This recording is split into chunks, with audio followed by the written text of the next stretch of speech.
अरे भाई, पाकिस्तान पर इतनी नवाजिशात आखिर क्यों? अचानक से ऐसा क्या हुआ कि पाकिस्तान में सऊदी अरब ने 24 अरब डॉलर्स, यूएई ने 22 अरब डॉलर्स और चीन ने इब्तदाई तौर पर 58 अरब डॉलर्स की सरमायाकारी का ऐलान कर दिया? क्या ये सिर्फ वादे हैं या फिर वाकई पाकिस्तान में ये दोस्त ममालिक इन्वेस्ट करेंगे? अगर वाकई करेंगे तो अचानक पाकिस्तान से इस कदर मोहब्बत जागने की वजह और मिलियन डॉलर सवाल ये है कि पाकिस्तान को इस इन्वेस्टमेंट के बदले क्या करना होगा। आइए जानते हैं। तो व्यूअर्स, दोस्त ममालिक जो पाकिस्तान के लिए खजानों के मुंह खोल रहे हैं ना, उसके पीछे है आलमी और हमारे खित्ते से जुड़ी सियासत। चीन, रूस, सऊदी अरब, यूएई, कतर और ईरान पर मबनी एक नया ब्लॉक बनाया जा रहा है।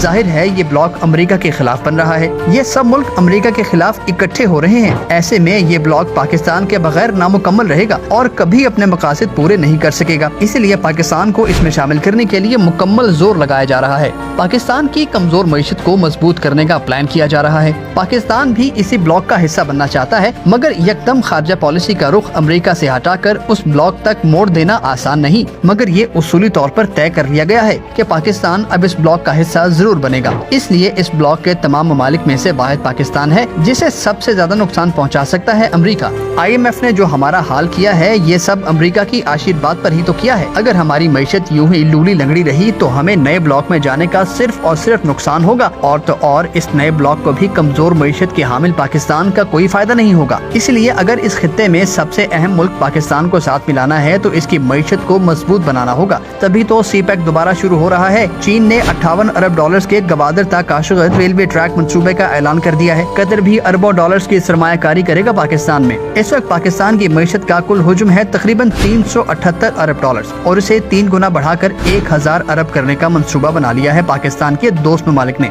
यूं जब पाकिस्तान मजबूत होगा तो ये नया ब्लॉक भी मजबूत हो जाएगा और इस खित्ते से हो जाएगी अमेरिका की छुट्टी। मगर ये सब तभी मुमकिन है जब पाकिस्तान में अमन और इस्तेकाम हो, खासकर सियासी इस्तेकाम, और ऐसा ना हो पाए इसलिए पाकिस्तान में दहशतगर्दी दोबारा शुरू हो गई है। रहा सियासी इस्तेकाम तो ना तो वो पहले था और ना अब है, मगर 9 मई के बाद से बहुत ज्यादा सुकून है। इमरान खान जेल में है और नाअहल हो चुके हैं, मगर दोस्त ममालिक और पाकिस्तान के बड़े इस बात पर मुत्तफिक हैं कि पॉलिटिकल स्टेबिलिटी तब ज्यादा बढ़ेगी जब इलेक्शंस लेट हो जाएं। निगरान हुकूमत सर धुन के अपने धुन में मगन रहे और उसके साथ ही इस धुन की पक्की भी।